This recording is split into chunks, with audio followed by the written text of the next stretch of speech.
नमस्कार, good evening. मैं हूं विक्रांत गुप्ता। भाई आज चौथे टेस्ट मैच का आगाज हो गया। पहला दिन था, कहानी वही है इंग्लैंड के लिए।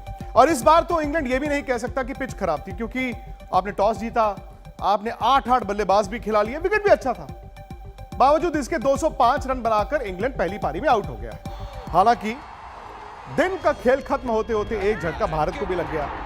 शुभमन गिल बिना खाता खोले आउट हो गए। 24 एक आउट भारत का स्कोर है। लेकिन आज भारत के स्पिनर्स ने एक बार फिर इंग्लैंड को काबू में किया। अक्षर पटेल की 4 विकेटें हैं, अश्विन की 3 विकेटें हैं, 2 मोहम्मद सिराज, 1 सुंदर। यानी कि सब बातों की एक बात यह कि इंग्लैंड ने सरेंडर किया है। और इस बार तो ऐसी विकेट पर किया है जहां कोई बहाना भी नहीं है। अगर आप इस तरह की विकेट पर टॉस जीतकर पहले दिन 205 पर आउट हो जाते हो तो भाई ये टेस्ट मैच आपके लिए लंबा होगा। और यहां से भारत की जीत दिखती है। वर्ल्ड टेस्ट चैंपियनशिप फाइनल की टिकट भी दिखती है। जो रूट ये रन नहीं बना पाए। 30 पर 3 विकेटें गिर गई थी। बावजूद इसके थोड़ी सी पार्टनरशिप हुई, लेकिन फिर भी 205 ऑल आउट। भारत में भी एक झटका, शुभमन गिल आउट हो चुके हैं। और शुभमन गिल के आउट होने का मतलब है कि 24 एक आउट ये भारत का स्कोर है। इस वक्त 2 दिग्गज मेरे साथ हैं आज तक पर। सुनील गावस्कर हैं, मदन लाल जी भी हैं। लेकिन इससे पहले कि उनसे बातचीत हो, आपको दिखा दें आज का पूरा एक्शन। देखिए देखिए, जी भर के देखिए, ये तो एकदम देखने की ही चीज है। कल तक जिस मुल्क से पिच पिच की आवाज आ रही थी, उस मुल्क की टीम को अच्छी पिच पर भी बैटिंग करनी नहीं आई। कोई पूछे इंग्लैंड से, इंग्लिश मीडिया से, उनके बड़े बड़े एक्सपर्ट से कि भाई अब किस बात का रोना रोओगे।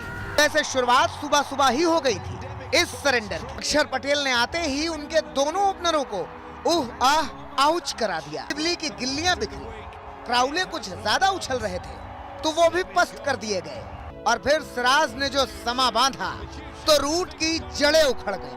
खैर इंग्लैंड ने लंच तक का सफर इन्हीं 3 विकेटों पर पूरा किया। अब गए कि तब गए वाले हालात में बेन स्टोक्स और जॉनी बेयरस्टो ने 48 रनों की साझेदारी कर दी।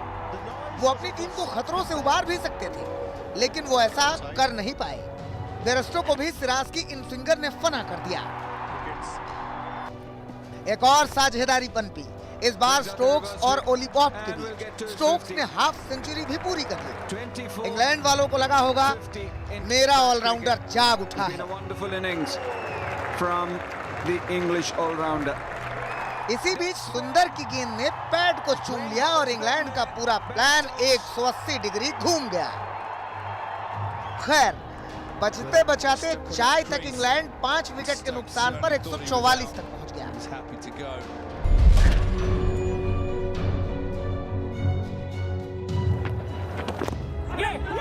टी के बाद इंग्लैंड पर तूफान ही आ गया। एक तरफ से अक्षर उसके बल्लेबाजों को उड़ाने लगे, दूसरी ओर से अश्विन। आखिरी 5 विकेट 39 रन जोड़कर स्वाहा हो गए। हाँ, 5 पारियों के बाद इंग्लैंड ने 200 पार किया। सारा दम लगाकर 205 का स्कोर बनाया।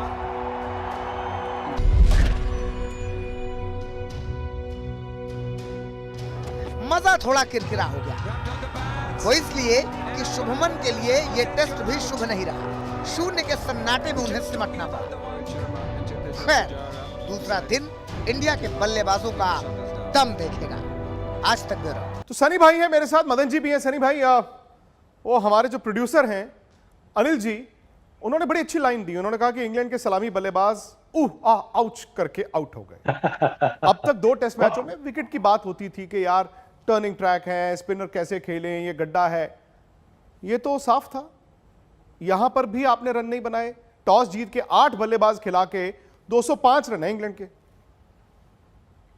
देखिए बहुत मजा आ गया वो सुनकर। अभी जो मैं सुन रहा था तो बहुत मजा आ गया। आउच और रूट की जड़ें उखड़ गई, ये बहुत मजा आ गया। क्योंकि बिल्कुल वैसा ही हुआ।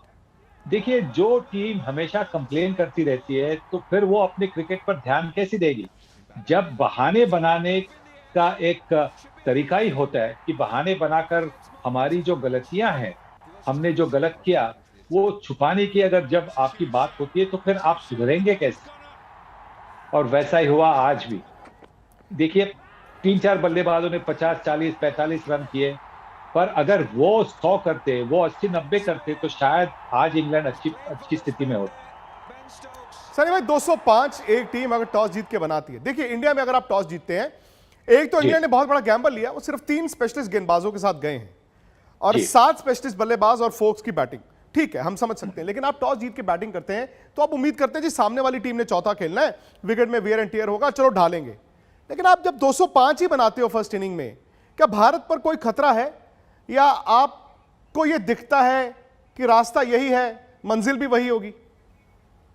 हाँ बिल्कुल, रास्ता वही है, मंजिल भी होगी। कभी कभी आपको थोड़ा रुक कर मंजिल तक पहुंचना होता है, और अगर भारतीय टीम ने उस तरह से बल्लेबाजी की कल, और पूरा दिन अगर कल का खेल लिया और लंच टाइम तक अगर तीसरे दिन भी खेल लिया, तो मैं समझता हूँ कि चौथे दिन, शायद तीसरे दिन की शाम या चौथे दिन की लंच टाइम तक ये मैच खत्म हो सकती है। पर यह जरूरी है कि भारतीय टीम को ज्यादा उत्साहित नहीं होना चाहिए। जीत के पहले अच्छी बल्लेबाजी करें, अच्छा लीड प्राप्त करें, और उसके बाद में आप सेलिब्रेट कर सकते। मदन जी, जिस तरह कंडीशंस आज दिखी हैं, हालांकि शुभमन गिल आउट हो गए, शुभमन गिल ने खाता नहीं खोला और ये प्रश्न चिन्ह रहेगा उनके टेस्ट करियर पर शुरुआती, लेकिन जिस तरह रोहित शर्मा ने आज, वो पंजाबी में कहते हैं ना मंजी डाली, मतलब उन्होंने कहा कि ठीक है अब मैं धनिया पीकर आ गया हूं, कल बात करूंगा। पुजारा जिस तरह दिखे हैं, इंडिया को पहली पारी में लंबी स्कोर चाहिए हो, क्योंकि जैसे सनी भाई ने कहा क्रिकेट में जो मर्जी आप कर लीजिए, चौथी बैटिंग करना दबाव तो लेकर आता ही है। नहीं देखिए, बिल्कुल सही है विक्रांत, चौथी पारी खेलने से बात तो आता है, पर रोहित शर्मा एक अच्छी फॉर्म में चल रहे हैं। पुजारा जो है वो एक, मैं समझता हूँ कि एक बड़ी इनिंग उनकी ड्यू है, क्योंकि देखिए एक दो टेस्ट से उन्होंने नहीं रन बनाए, तो वो भी ऐसा लग रहा है कि उन्होंने काफी अच्छा, जितनी भी उन्होंने बैटिंग की काफी अच्छी बैटिंग की, पर अच्छी लीड लेना बड़ा जरूरी है यहाँ पर। जैसे सनी भाई ने कहा कि अगर हम लीड ले जाते हैं तो मेरे को नहीं लगता कि ये मैच चौथे दिन भी चलेगा, क्योंकि जैसे इंग्लैंड ने बैटिंग की है, टॉस जीत कर भी उन्होंने रन नहीं बनाए, वही वो गलतियां करते आ रहे हैं जो उन्होंने पहले 2 टेस्ट मैचेस में गलतियां की हैं। तो इंग्लैंड का यहाँ से बचकर निकलना मैं समझता हूँ कि बड़ा मुश्किल है, क्योंकि उनके पास नहीं है। आई थिंक मेरे ख्याल उनके जहन में, दिमाग में जो है एक स्पिन घुस चुकी हुई है, और उनको अभी भी वो नहीं पता लग रहा है कि गेंद अंदर आ रहा है या गेंद क्या हो रहा है, तो इससे वो काफी गलतियां भी कर रहे हैं। तो मेरे विचार में लगता नहीं है कि इंग्लैंड वापसी कर पाएगा यहाँ पर, और इंडिया यहाँ पे बैटिंग करेगा अच्छी, क्योंकि विकेट में इतना कुछ है नहीं, ज्यादा टर्न भी नहीं कर रहा, और थोड़ा बहुत टर्न कर भी रहा है, तो मैं नहीं सकता कि इंडिया को इतनी प्रॉब्लम आनी चाहिए। सनी भाई, 3 स्पिनर्स के साथ, 3 गेंदबाजों के साथ, आप 3 स्पेशलिस्ट गेंदबाजों के साथ उतरते हैं तो वो अपने आप में रिस्क हो जाता है, क्योंकि आप जिमी एंडरसन को 2-2, 3-3 ओवर के स्पेल डलवा लोगे, एक तरफ से आपको बेस्ट को लगाना है, दूसरी तरफ लीच को लगाकर रखना है। ये इंग्लैंड के लिए कितना ज्यादा मुश्किल होगा कि आप 3 गेंदबाजों के साथ ही अब भारत को 205 से चाहोगे कि बहुत ज्यादा आगे ना जाए? देखिए 3 भी कहना मुश्किल होगा, क्योंकि जिस तरह से डॉम बेस्ट ने पहली टेस्ट में दूसरी पारी में बॉलिंग की, जिस तरह से उन्होंने अभी उनकी पहली ओवर भी की, उससे ऐसा नहीं लगता कि उनका जो आत्मविश्वास जो था वो उनको वापस मिल गया है। वो बड़े नर्वस लग रहे, पहली गेंद उन्होंने नो बॉल डाली, तो ऐसा नहीं लगता है कि वो कुछ कर पाएंगे। हाँ शायद नसीब की साथ होगी तो कुछ हो सकता है, पर उनमें ऐसी काबिलियत नहीं दिखती है कि वो तकलीफ दे सकते हैं। हाँ, जैक लीच एक अच्छी गेंदबाज है, उन्होंने 18 विकेटें ले ली अभी तक, वो थोड़ी सी तकलीफ दे सकते हैं। और अगर जिमी एंडरसन को सही एंड से ले आए, हाँ उस एंड से उन्होंने विकेट ले लिए, पर मुझे लगता है कि दूसरे एंड से अगर वो आएंगे, क्योंकि जहां से ईशांत शर्मा ने आज बॉलिंग शुरू की थी और मोहम्मद सिराज ने वहां से 2 विकेट ले ली थी, क्योंकि उस साइड से थोड़ी सी ज्यादा उछाल मिलती है पेस बॉलर्स को। तो अगर वो होता है तो शायद भारतीय बल्लेबाजों को थोड़ा सा संभल कर खेलना होगा। पर ये 3 गेंदबाज को लेकर जब आप आते हैं, 2.5 गेंदबाज को लेकर आप मैदान में उतरते हैं, तो आप ये कैसा सोच सकते हैं कि आप भारतीय टीम जैसी मजबूत बल्लेबाज वाली टीम को आप रोक सकते हैं। मेरी ये सोच है ही नहीं कि वो भारतीय टीम को 350 तक रोक सकते हैं। सनी भाई, आपने बड़ी अच्छी लाइन दी थी आज, जबकि आपने अनिल की बहुत तारीफ की है, जो उन्होंने लाइनें लिखी हैं, उआ आउच या रूट की जड़ें उड़ गई।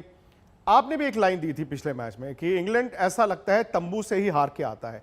तंबू माने जब आप क्लब के मैच खेलते हैं तो आपको तंबू में बैठे होते हैं और वहीं पे आपको डर लग जाता है। क्या आपको सुबह ऐसा लगा कि रादर देन आज सुबह इस विकेट पे इंग्लैंड को ऐसा लग रहा था जहन में कि पिछले मैच की विकेट पे खेल रहे थे। हाँ बिल्कुल, देखिए अगर आपने जैक क्रॉली की डिसमिसल देखी होगी, हाँ चलो टॉम सिबली की मैं मान सकता हूँ, जैक क्रॉली जिस तरह से उन्होंने पहली पारी में बल्लेबाजी की थी पिछले मैच में, और जिस तरह से उन्होंने शुरुआत की थी, तो ऐसा लग रहा था कि यार यहाँ पे भी एक अच्छी पारी खेल सकते हैं, लंबी पारी खेल सकते हैं। पर पहले से ही जब आप डिसाइड करके आते हैं, देखिए टीम मीटिंग होती है, टीम मीटिंग में कभी कभी आपकी प्लानिंग बनती है कि हाँ भैया इसको हम अटैक करेंगे, उसको हम सेटल होने नहीं देंगे। तो अगर ये आपकी टैक्टिक थी तो आपने पहले से ही सोचा कि बस फील्डर अंदर है तो मैं उसका फायदा उठाऊं, पर सही गेंद पर आप अगर शॉट खेलेंगे तो ही तो आप सफल होंगे। पर अगर पहले से सोचेंगे, बॉलर ने गेंद डालने के पहले अगर आप बाहर निकलेंगे तो आप आउट हो जाएंगे। डैन लॉरेंस ने भी वैसा ही किया, 46 पर जब आउट हुए, बड़ा शॉट खेलकर 50 के तक पहुंचने की सोच रहे थे, पर खराब शॉट खेल लिया, पहले से सोच लिया था। अक्षर पटेल ने उसको थोड़ा सा शॉट किया, स्पिन किया, आउट हो गए।